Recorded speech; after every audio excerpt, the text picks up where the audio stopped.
What's going on, everybody? Tom here from Team Golden Age coming at you with a super special deck profile. Who am I with today? What did you do?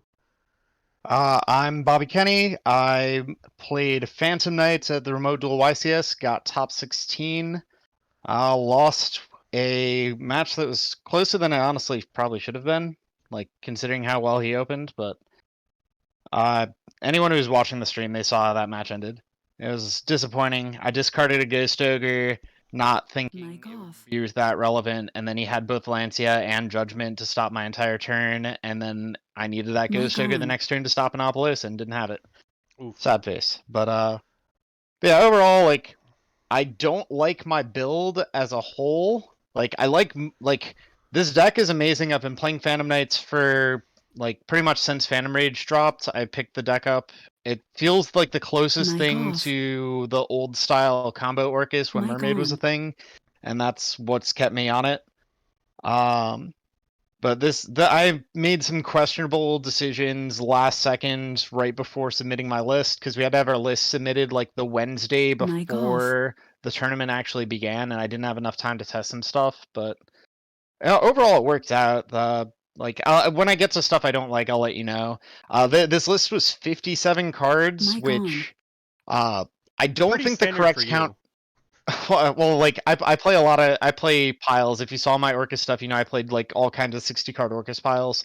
This deck is not quite as flexible as Orcus as far as that goes, but like I don't think the correct count is 40 cards. It's definitely not 57. It's definitely less than that. Most of the list, like I qualified with the VIP, and that the VIP tournament I was playing a 53 card list, which is still playing a couple more cards than I probably wanted to. Probably around about 50 is the sweet spot. But well, let me just get into the deck.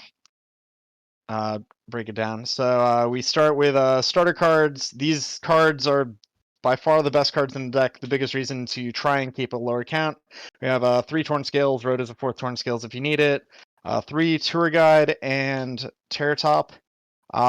These cards are all just multiple level 3 bodies. Terror Top is 2 without committing your normal summon. Tour Guide ends up being like 4 link materials on its own, or 5 link materials on its own. And same thing with like Torn Scales, just when your whole combo goes. Uh, like ideally you have one of these cards and then a bunch of extenders. You don't need them. Torn Scales especially, a lot of the time you can get to your Torn Scales mid combo and then pick it out from your graveyard and use it from there. Um, but yeah, like you ideally want to be able to see one of these in almost every hand, which is why it's like definitely want to get a lower card count than what I currently have, but uh, obviously they're insane cards. The rest of the Phantomite package, I'm playing 2 Cloak. It's a pretty standard lineup. 3 Boots. I am playing 2 Ragged Gloves. A lot of people just play the 1. I feel like the 2 is important for like just because if you don't have one of your busted starters, you need to see a Phantom Knight a lot of the time to be able to push through like disruptions, and just having the extra gloves means you see it that much more often. Like again, it's like it's not required by any means for the deck to work, but this one also like gloves can become any of your other ones through your because it can dump any of the other ones for that, or but more often than not, you're actually just using it essentially as a Mizuki by dumping a trap card. Um, but yeah, it's pretty straightforward. Cloak, obviously anyone who like plays the deck by now would know this, but it can switch. It can pump any dark monster by 800 attack and defense. Usually you're using it on Rusty, but there's actually some neat plays you can do to pump. You can pump Apollosa with this in the rare scenario where you get up Ancient Cloak next to Apollosa and Anaconda, because Anaconda can make things dark. Which, and the fact that it's 800 gives you an extra negate that is minor but very relevant. I'm also playing the 1 Stained Greaves. The other monster of sorts is Fade Brigandine. These 2 are easy rank 4 plays, and yeah, they're also just they're worse than Boots, but they're more extenders, so that's good. For along with the Tour Guide and the stuff you just dump with your Cherubini, I play Graf and Seer. You don't need to play any other BAs. I know a lot of people like Libic. I've seen I know there's a list that went around recently that was playing a Scarm, which is like honestly Scarm is something I could try considering because it just another tour guide for a follow-up, but that's all you really need. I drew them way more than I wanted to. That's actually just the history of this tournament is I drew tons of bricks, but that's fine. The Taxenborgs go with the Terratop. You have a handful of other wins. The main things that are going to enable this are just Apollosa and Levier, though. If you draw this and not the Terratop. Other extenders, we got Junk Forward, we got an E-Telly package of one of each of the Psychics and E-Telly. These four specifically, and I guess also the dangers, like play the one Jackalope, one Tsuchinoko. You don't want Nessie because it's not level 3. But as a whole, like I could see myself actually bumping up the count of these in some future builds because of the fact that, especially the psychics, because you can play them out afterwards. None of these activate, and these, like if they Apollosa them, it doesn't matter because you can just reactivate them. A lot of time you just want to like Apollosa can be troublesome if you don't have extenders that can get around it, and these ones specifically get around it really easily, so that's nice. To a lesser extent, for getting around Apollosa, I have the 3 Kagamucha Knight. It itself doesn't get around Apollosa, but it can push like Tour Guide through it, which can be relevant sometimes. And then Reborn, just one more extender, has a lot of random utility. Steals games that you don't deserve. The game one of the final of top 16 when they flipped order on my Duster. My plan was actually, if the Duster went through, is to just Reborn on their copy of Driver to either force them to bounce it back to their hand, or otherwise with either they have to bounce it with the Ancient Warrior or they let it kill their Apollosa. So that's just like another example of just Reborn's a good card. Order's a better card though in that scenario. But yeah, so the other big thing that separates my list from what's established as the standard, and honestly, this is the big reason why you can't really get away with a 40 card build. I'm playing a Zold package. So it's a 2 DDR, a Living Fossil, one Fireflint Lady, one Renaud. The big play is just Renaud. You Zold, you dump one of the equips, you get out Renaud, Renaud adds the equip back. If you hard draw the Renaud, which I'm pretty sure this is actually the card I opened with the most throughout the entire tournament, go figure. But that's what the Fire Flint Lady is there for. You can summon her instead, still as a level 1, and she's a Fire Warrior to summon the Renaud. If you do draw the Fire Flint Lady, well, she's another generic Warrior extender. You can either make the Isolde with her, or just use her to like go towards Opolis or whatever. DDR's busted. Like there was a little bit I was considering running a third copy of this just because. So one, it recycles your Phantom Knights, so you can keep using them again. 2, it plays through some of the most powerful disruptive cards. You can get slammed by I had one game during the tournament where they had a revolt. I knew they had a revolt. I just summoned Anaconda super early, and then they revolt banished it, and then I just DDR'd it back to the field. I DDR'd it back, did a few more extended plays, and then had the Anacondas just summon Dragoon still. On that note, yeah, Dragoon. I play Dragoon package. Dark Magician loves me also. I draw bad cards. That's why we play extra good cards to try and make up for it. But hand traps. I played way too many hand traps. The list that I played for the VIP thing, I played just Ash Blossom. That was my only hand trap. Since then, Dragons got hit and Drytron showed up a lot more. I got really terrified of Drytron and led to me playing way too many hand traps. I added Droll to my main deck. I don't know if this should be in my main deck. Hilariously, this card stopped my opponents from getting Revolt a lot in the Tri-Brigade matchup, so I guess in that regard it was good, but I'm still not convinced I should actually be playing this card, especially in the main deck. I played one Ghost Ogre, because it's an E-Telly target. It's surprisingly flexible. Like, it's not phenomenal in any particular matchup, but it's not bad in any matchup either, really. And the one big thing is it hits Apollosa really hard. I might actually side deck more of these in the future just because of how good it is against Apollosa. And as I was saying, like I lost my top 16 match because I foolishly discarded it and then lost Apollosa the next turn after my play was stopped. And then worst card in the deck, 3 Ghost Mourner. I was like, hey, I want to play some kind of Effects Veiler type thing. Effects Veiler kind of sucks because it's not level 3. Oh yeah, that's another nice thing about like Ash is Ash and Ogre, they're level 3. You can summon one of these, have one of your extenders. There's actually just a 2 garbage level 3 combo that can end on ends on Apollosa, Dragoon, Rusty, Fogblade. And those can help towards it. But yeah, both Valor and Imperm are not level 3s.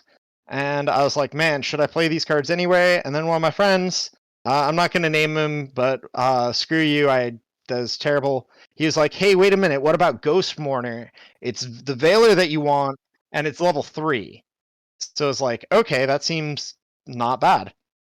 And of course, by the time he's telling me this, it's like 2 hours before I have to submit my deck, and I'm like, all right, let's just go for it. It can't be that bad. Turns out it is. Don't play this card. This could be like any other hand trap and it would be better. This could just not be in the deck. It would be better. So yeah. On the bright side, it's a wind for Borg. That came up 0 times during the YCS, but it has come up in a couple matches outside of that.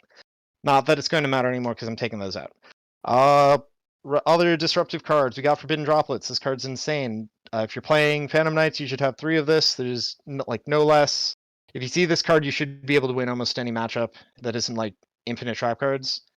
Feather Duster can help win those matchups with infinite trap cards.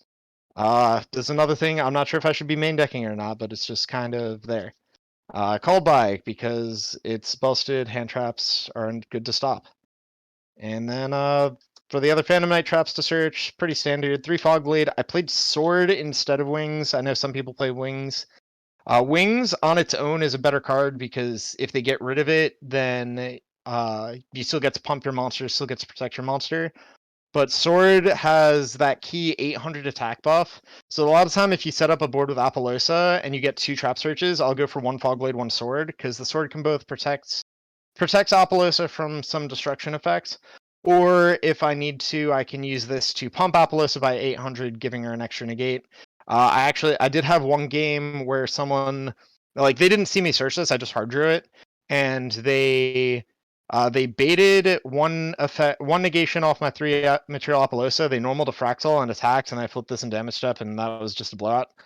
But yes, that was the main deck. 57 cards. Definitely more cards than it should be.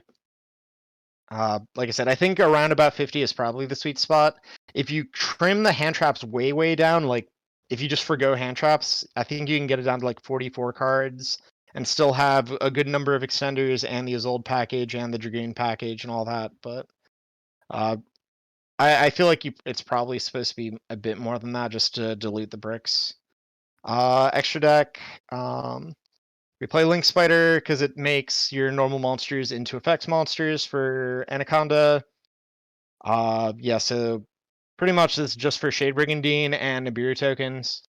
For the Link 2s, we have the Cherubini, usually dumps Graph to summon Seer, and then you blink them away and the Seer brings this back.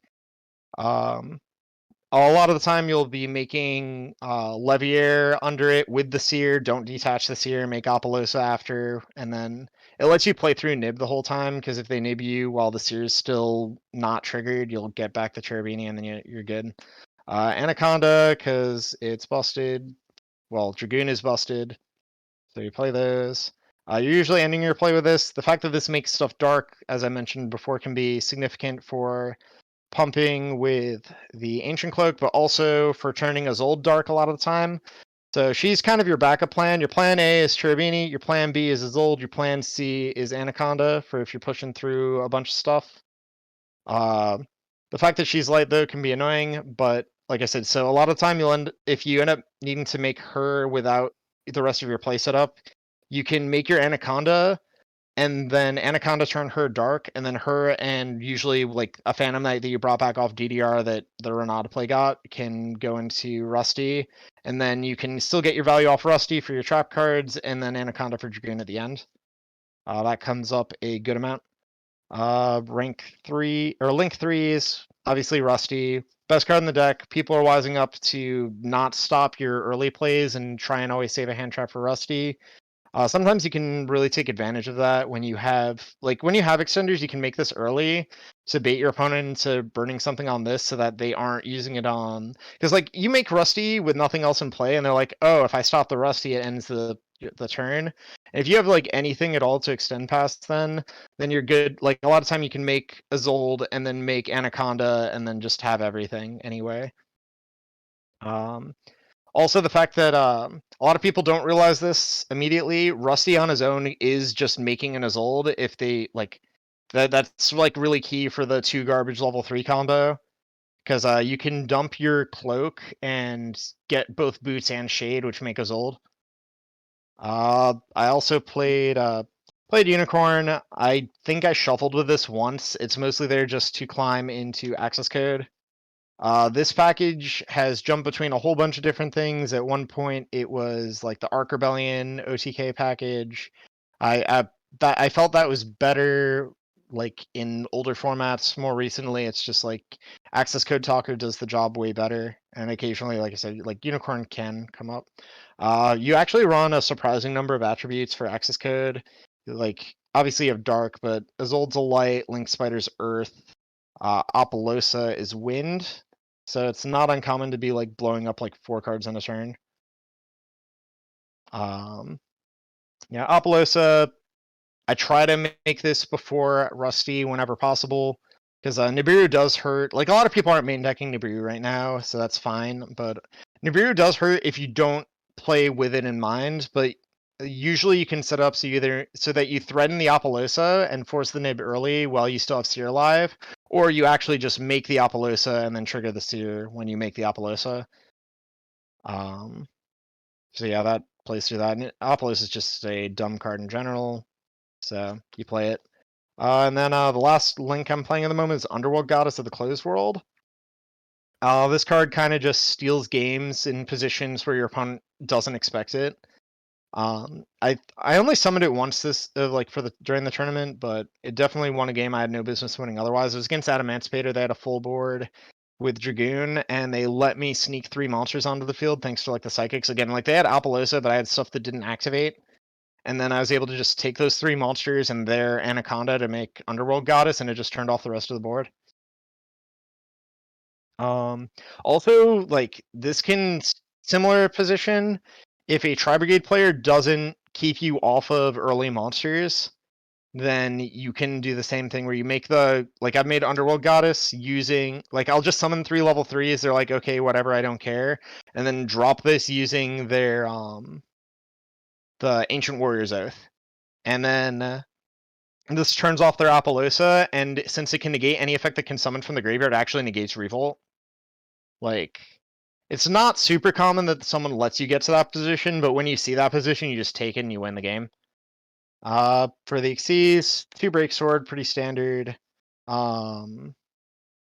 Like, you want one to generally summon turn 1 and blow up with Rusty so that you have the extra disruption with Fogblade bringing this back into the arrow and popping a card. And then you want the second one to just push with, because, yeah, and the fact that it locks you into darks, but that's usually not relevant by the time you're using it, because, like, the access code line is all dark, the Dragoon package is all dark, obviously Rusty himself is dark, doesn't come up super often. Levier, the Sea Dragon. There's a world where I play a second copy of this, but the extra deck's really tight, so I don't know how I'd fit it. This is generally just made turn 1 to make sure that you have a stacked graveyard after you use everything. Like, this is essentially like the Dingirsu of the deck, when you think about it. Like, just, again, like, comparing it to the Orcus deck. Like, Dingirsu recycled your banished Orcus, this recycles your banished Phantom Knights. Yeah, so pretty straightforward there. Redoer was my 1 rank 4 of choice for going into after like a break sword play. Usually I try and pair it with the Shade Ring and if I can, obviously. Honestly, there might be, it might not even be worth playing any rank 4 darks at the moment. Because Evil Swarm Nightmare is just not good against the format, and every other thing that isn't Redoer I feel requires like a multi-card package. If you opt to not play some of the extra link monsters that I'm running, then you could definitely play like a wider variety of stuff. But like, if you're just gonna play the one of Redoer is the one to go with. And then last thing in the extra deck was a Dweller. Pretty much, I think this should just be in the side deck. but I'll get to that in a moment. But there's a lot of matchups where if you just make a Dweller turn 1, they scoop. Dweller, you can't actually make it outside of specifically Shade Brigandine plus Stained Greaves, because if you do the Breaksword play, you're locked into Darks. But a lot of the time, it's worth going out of your way to make this, and it just wins the match on the spot. But if you don't know the matchup, doing this turn 1 is risky. So, like I said, I should probably just have this in the side, and this should probably be Salamangreat Almirage going forward. Almirage, pretty much it unbricks a lot of the bricky hands, because like as it stands, a lot of the time you need 2 level 3s, or at the very least like 2 warriors to get a play started. And having Almirage to turn one of your bad Phantom Knights into, at the very least, 2 monsters for an Anaconda, but often way more when you pair it with stuff like DDR that would be dead, but then would be live as soon as you get something in your graveyard. It can go ham. But yeah, for the side deck, I'll start with 3 Dark Ruler No More. As I was saying with the hand traps, I was like paranoid about Drytron just because Herald is like so hard to deal with.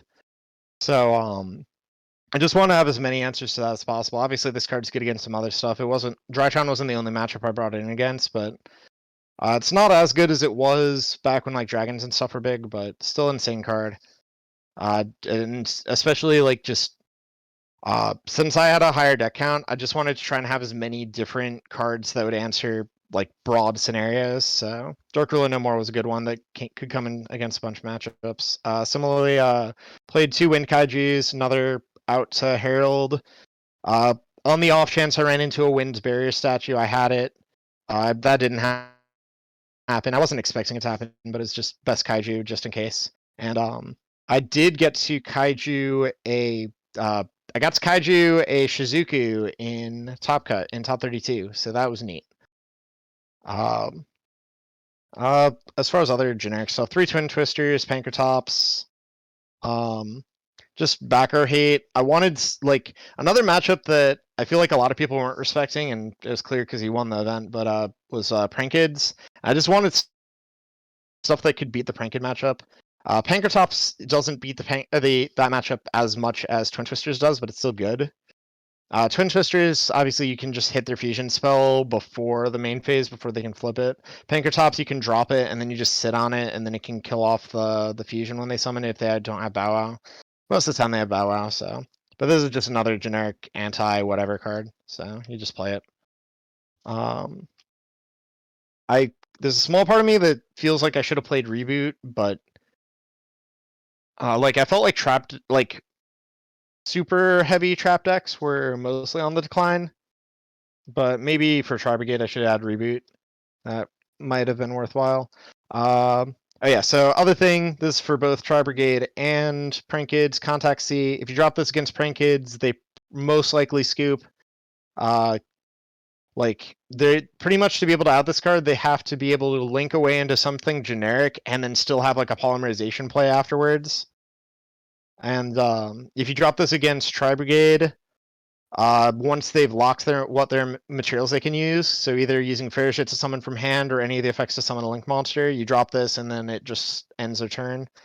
Unfortunately, both times I dropped this card against Tri Brigades, they Lancioed me and solemned my summon.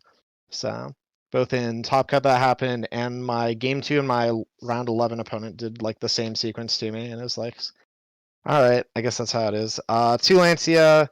This like maybe I should be playing a 3rd Lancia over one of these other things, but I felt this was less good against the field at large, but still very good against a couple specific matchups, mainly Tri Brigade. So that's why I was only a 2 of instead of a 3 of, like it often has been in formats past. But yeah, not too much to say about Lancia. Last sided card, this should be that Abyss Dweller, as I was saying before. I played Raidraptor Phantom Knight's Claw. So this was another card that I talked myself into last minute, but without any testing, and after testing, it's like I shouldn't have played this card. So you can set this with Rusty or search it with Boots, and it's a counter trap. It's like a Divine Wrath, but you have to detach a material from a Dark Xyz monster. But it turns out most of the time that is like the thought was against stuff like Drytron or whatever, where like a Fiendish Chain type effect is bad, but a Divine Wrath type effect would be good, then you get to bring this in, and it's just a better search. But the fact that you have to end on a Dark Xyz monster, all the matchups that I wanted this, it was better to just force the Dweller instead of going out of my way to get this plus a Dark Xyz monster. So yeah, this should probably be the Dweller, and then, like I said, put the Almirage in the extra deck. But yeah, that's my garbage pile of a top 16 Phantom Knight list. Um, the deck as a whole is sweet. This build specifically less sweet, but I'm telling you people, Isolde is the truth. Like, just you should be playing that. So what were your thoughts on like the whole remote duel aspect of the YCS? As somebody that's played, I'm sure, a bunch of them. Like I've played a decent amount of remote duel stuff, not as much as some other people, but like I feel like for what they have available to them, they tackled it really well. Um, like it was a little weird how it was split up into like 10 flights to begin with, but like they definitely made it work. And then Like any shout outs before we end this? Anything else we want to add? um not particularly. Like the people I would shout out, like they know who they are. So Fair enough. All right, yeah. Bobby. Thanks for showing this. This is just absolute, just gas and um, really cool that you got to make top 16 playing this, Yeah, it especially is in a this sweet field. deck. But once again, thanks for watching. Remember to like and subscribe for more.